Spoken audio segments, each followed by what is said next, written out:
Почитувани, добар ден. Ги следите вестите на Канал 8. В четврток и петок ќе се спроведе акција за дератизација на канализацијската мрежа во градот и во населените места во општина Кочани. Активноста се реализира во соработка со Центарот за јавно здравје, а таа е дел од годишната програма за уништување на глодарите и инсектите. Локалната самоуправа на Кочани ќе спроведе редовна дводневна акција за дератизација на канализацијската мрежа, за што се набавени 240 кг кумарински препарат за труење на глодарите. На 28 и 29 ноември стручни екипи од Центарот за јавно здравје од Кочани со подршка на технички персонал од комуналното претпријатие Водовод ќе ги поставуваат кумаринските мамци во канализацијските шахти во Кочани, како и во селата Мојанци, Горни Долни Подлог, Грдовци, Тракање, Прибачево и Оризари. Дел од мамците ќе бидат распоредени и на градската депонија, каде исто така е регистрирана појава на глодари и други штетници кои се преносители на заразни болести. Акцијата е превентивна и се спроведува во рамки на програмата за заштита на населението од заразни болести, во која е вклучено и редовното прскање против комарците. Со оваа активност ќе се третираат околу 1300 шахти во населените места, а за набавка на препаратот од буџетот на општина Кочани се издвоени 155.000 денари.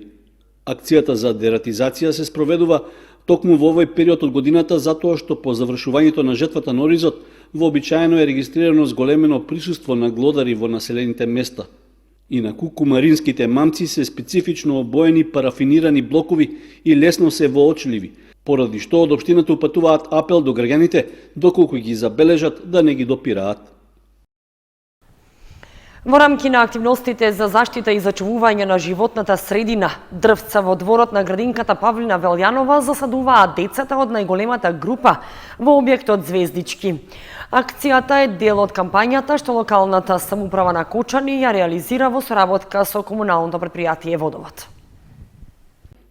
Децата од најголемата група во клонот Звездички на детската градинка Павлина Велјанова од Кочани се вклучија во акцијата за пошумување, што е дел од кампањата на локалната самоуправа за заштита и зачувување на животната средина. Со помош од вработени во комуналното претпријатие Водовод, кое ги обезбеди садниците, дечињата во дворот на градинката засадија млади стебла, а во акцијата се вклучија и градоначалникот на Кочани Никол Чојлиев и вработени во општинската администрација. Беше речено дека активноста е со цел да се потенцира значењето и улогата на пошумувањето и одржувањето на садниците за обезбедување чист воздух. Таа е корисна и за стекнување позитивни навики кај најмладите за заштита на животната средина. Тие ги засадуваат дрвцата кои ќе бидат нашата иднина, значи кои ќе ни овозможуваат чист воздух. Децата дене засадија 10 туи, 6 брези и едно дрвце гинко билбоа. Понатаму ќе се грижат за нив, ќе ги наводнуваат, ќе ги одржуваат, и ги повикувам сите, значи граѓани да им помогнат во ова, значи да ни помагаат да ги чуваме, да ги зачуваме, да ги наводнуваме и да не ги уништуваме дрвцата. Да ги посадаме дрвата да имаме чист воздух. И да не се разболуваме. Дрвцата треба да ги садаме. Ти треба да ги ставам со земја. Да биде чист воздух. Акцијата за засадување млади стебла е дел од проектот Еко градени во детските градинки. Тој во градинката Павлина Велјанова се реализира со подршка од програмата Еразмус Плюс на Европската Унија, а преку кој децата практично се едуцираат за органско производство. Освен градинката од Кочани, во проектот се вклучени и детски установи од Хрватска и Бугарија.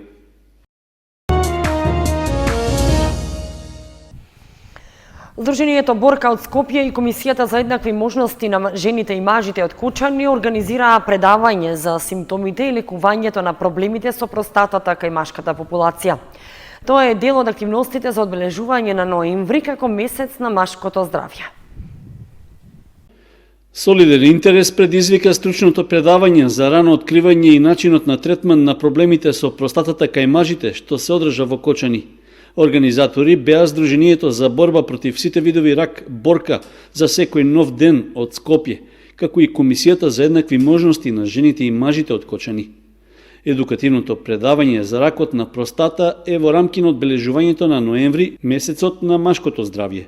Тебе ја продолжуваме нашата мисија, караванот, кој што е токму посветен на едукација за различни видови на карцином, исто така кој што е поддржан и од Министерството за здравство. Овој пат доаѓаме во Кочани за промоција и подигнување на свесноста за машкото здравје и со посебен акцент на карциномот на простата. Тоа е еден од првите причинители, да кажем, кај мажите, нели, кој што се појавува, и заради тоа, мислам, и Македонија исто така ги следи тие статистики, се повеќе и повеќе мажи заболуваат од ова заболување и токму заради тоа сметавме дека е потребно да се едуцираат граѓаните, да се подигне свесноста, да знаат кои се симптомите, на кој начин се прават прегледите и едноставно да не ги заборавиме и мажите, нели? Бидејќи многу често жени ни доаѓаат повеќе и правиме, да кажем, едукативни трибини и секакви активности, меѓутоа да не ги заборавиме и мажите. За ракот на простата говореа специјалистките по онкологија доктор Мери Пешевска и по радиологија доктор Драгана Могилевска-Груевска. Ракот, па и сите болести, ако на време се откријат, се излечливи болести, затоа секој треба да си води грижа за своето здравје. Значи, редовните прегледи, контроли се неизбежни, затоа што медицината во денешно време е доста напредна и ако се на време открие, со сигурност има и излечување. Не можам да кажам дека некој виден пораст има, сепак, значи, полека, што е најбитно, меѓу населението се развива свеста за превенцијата, за, значи, редовните контроли, за прегледите, значи, што е моментално, значи, јас сум доста и, да речем, захвална за тоа и така треба и да остане меѓу, значи, популацијата машка. Скрининг прегледи се прават кај мажи кои што немаат никакви симптоми, што се здрави мажи. Обично 50-та година е таа што треба да почнат да прават ПСА, тумор простата специфичен антиген маркер. Тоа е многу важен да се направи и редовно да се контролира. И исто така дигиторектален преглед или ректално туше. На тој начин се прави овој скрининг преглед да се види дали мажите имаат или немаат некаков проблем. И доколку имаат да се открие на време, како што кажа колешката, и со тоа и лекувањето е полесно и поедноставно. Предавањето за ракот на простата по повод ноември, месецот на машкото здравје, е само дел од активностите на огранокот на Сдруженијето Борка во Кочани, како и на Комисијата за еднакви можности на жените и мажите. Слични предавања и трибини се најавуваат и за наредниот период. Првата мобилност, како дел од проектот на Еразмус Плюс програмата Креативни вибрации, се одржа во Полска. Учествуваа ученици и ментори професори од Средното општинско училиште Љупча Сантов, како и учесници од домакините од Полска, Португалија, Романија, Италија и Шпанија. Креативни вибрации е насловот на проектот во кој преку Еразмус Плюс програмата е вклучено и Средното училиште Љупча Сантов. Станува збор за нов проект во кој се вклучи Кочанското училиште и на кој првичните активности се одржаа во Полска. Ученици и менторите беа во Полска, каде што се договорија за активностите предвидени во наредните 2 години од реализација на проектот, односно од 1 септември 2019 кога започна до 31 август 2021 година која ќе заврши проектот. Основната идеја е да се применат иновативни методи и техники кои ќе им помогнат на учениците во изборот на нивните идни професии. Целта на проектот е исто така да се покаже патот кон успешна кариера, да ни се помогне при изборот на идната професија преку креативни и преку иновативни методи на учење. И исто така како да се исполнат барањата на пазарот на трудот во иднина. Секако во проектот има планирано да се развие секој индивидуален ученик и да ги развие неговите вештини, како што се креативност, сигурност, јавен настап, одлична меморија, планирање и организација. И има планирано и други мобилности, каде што следната е во март 2020 во Португалија, потоа следува мај 2020 во Романија, октомври 2020 во Италија, потоа имаме мобилност кај нас во Македонија во март 2021 и последната е во мај 2021 во Шпанија и на секоја мобилност учествуваат 5 ученика и 2 наставници. Најголем дел од активноста во Полска учениците од Кочанската гимназија ја имале со учениците од другите училишта од земјите учеснички. Преку игри се помага во едукацијата и како конкуренцијата може да помогне во кариерата на човекот и неговата иднина. Преку презентации им беа представени убавините и местата кои ќе може да ги посетат учениците како дел од проектот. Нашите тимови исто така учествуваа и во доста други игри кои што се засноваа на самата економија, на конкуренцијата како што е и односот помеѓу понудата и побарувачката. Најбитно од се е тоа што можеше да се почувствува самиот надпреварувачки дух, а при тоа можеше да се почувствува и истата конкуренција како и начинот на кој што можеме да се распоредуваме со голема количина на пари, како тие пари можеме да ги распоредиме, како нашата моги знаење и труд можеме да ги вложиме во вистинско место во правилно време. Исто така имаше и доста други игри како што е играта Монопол, Еврокеш, Кеш Флоу, кои што исто така се засноваат на економијата и ни на некој начин ни овозможуваат, односно не насочуваат на некоја наша една професија, доколку се трудиме да ја постасаме истата. Пред се, најпрво донесовме заклучок дека секој човек пред да изврши нешто и пред да има подобра иднина, треба да има доста голема мотивација, а и така поттикнување на тимскиот дух.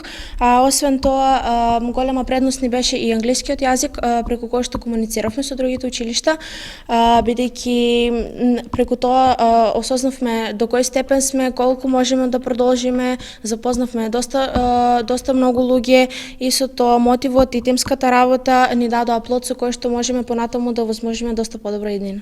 Освен тоа, учениците имали и незаборовно дружење во градот Лоч во Полска, каде стекнале нови пријателства и искуства. За сите овие 7 дена представува позитивно искуство за сите нас. Преку разните игри кои што ни ги нудеше овој проект, успеавме да се запознаеме подобро со културата и традицијата на различни држави, а пред се најважна беше дружбата која што доминираше во сите активности кои што ни беа задавани. Исто така, последниот ден мораме да кажеме дека беше најтежок, бидејќи следуваше разделба, а разделбата беше полна со емоции. Така импресионирани се вративме во Кочани, но секако и понатаму останавме во контакт со учениците со кои што се запознавме, па се надевам дека и учениците кои што ќе учествуваат во наредните мобилности, кои што ќе се одвиваат во текот на наредната година, ќе го доживеат истото позитивно искуство и ќе стегнат исто така голем број на пријатели како и нас, а секако и ние со нестрпление ќе очекуваме да бидеме домакини. Проектни партнери се училишта од Полска, Португалија, Романија, Италија, Шпанија и секако Македонија. Активности во наредните 2 години ќе има во сите споменати држави, чии училишта се учесници во проектот.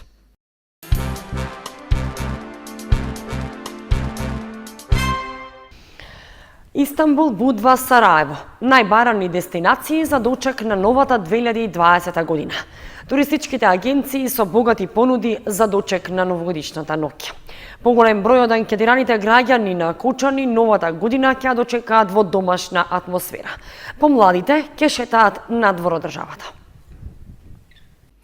Истанбул и дочек на Босфорот, Будва, Сараево и Букурешт со дочек со најпознатите естрадни уметници Цеца, Чолич и Јоксимовиќ. Се најбараните дестинации кои што граѓаните ги разгледуваат и резервираат за дочекот на новата 2020 година. Низок стандард, ниски плати и примања на граѓаните, но сепак туристичките агенции за нова година со полни раце работа и богати примамливи понуди. Заинтересираноста е веќе почната, да, со резервации, уплати, голема заинтересираност. Нашите понуди се, например, Будва со Дубровник, со познатите српски звезди ќе бидат Цеца и Здравко Чолич, Сараево со посета на Мостар, таму ќе биде Желко Јоксимовиќ, имаме Истанбул. Истанбул оваа година исто ќе биде интересно што дочекот на нова година ќе биде на Босфор со брод, Букурешт и дворците на Трансилванија. Значи, понудите се веќе отворени, резервации започнати. Цените почнуваат од 49, па значи не надминуваат повеќе од 100 евро во моментот. Доста прикладни цени. Најмногу, така, најинтересна најверојатно е Будва на граѓаните. Во моментот најмногу заинтересираност Будва, исто така Истанбул, Па така, Сараево исто. По атрактивните понуди како Париз, Виена, Будимпешта, Милано, Венеција, Рим остануваат за граѓаните со подлабок джеп. Бидејќи дочек на Нова година нема да организираат ниту општините од источниот регион на своите плоштади. На повеќето од граѓаните им останува неизбежната домашна атмосфера или евентуално понудите на домашните ресторани и кафулиња. Божикните пости се востановени во чест на раѓањето на Исус Христос. Започнуваат од 28 ноември и траат до 6 јануари идната година. Освен телесниот, важен е духовниот пост, подсетуваат свештениците. Расте бројот на верници кои што постат пред Божик.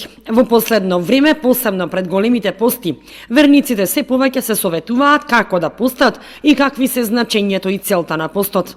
Според свештениците, младите го издржуваат целиот пост, за разлика од повозрасните верници, кои обично го избегнуваат постот, односно постат само првата и последната недела и потоа сакаат да се причестат.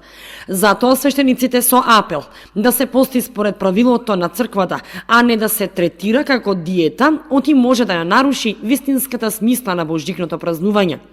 Освен во храната, верниците треба да се воздржуваат од лоши мисли, односно важен е и духовниот пост, велат свештениците. Според типикот пропишан од православната црква, овие пости се постат на следниот начин: понеделник, среда и петок е строг пост, односно не се употребува масло. Вторник и четврток е благословена употреба на масло и вино, додека сабота и недела и на поголемите празници, како Свети Никола, воведување на Пресвета Богородица Пречиста е благословено, нели, употреба и на риба. Оно што низ годините го кажуваме, а некако луѓето не сакаат да го сватат здраво за готово, онака како што е, нели, правилно во врска со постот. Постот не треба да биде само телесен, односно да биде воздржување од храна, туку постот пред се треба да биде духовен. Телесниот пост е востановен како еден вид послушање, еден вид воздржување и како еден помошен елемент за издржување на онен така наречен духовен пост.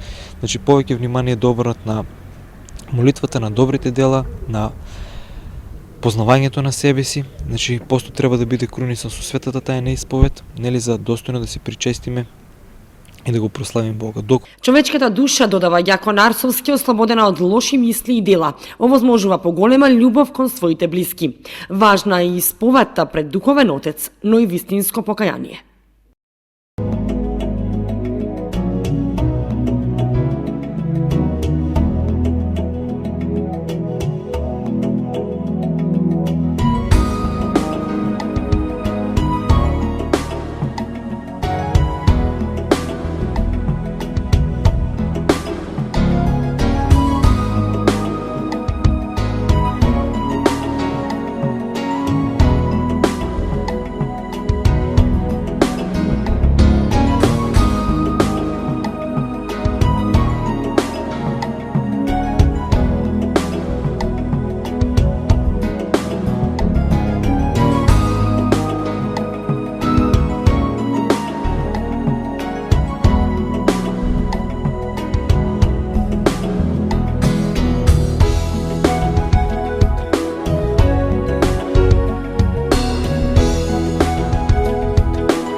Почитувани, тоа беше се што ви подготвивме за ова издание на вестите на Канал 8. Останете и понатаму со нашата програма.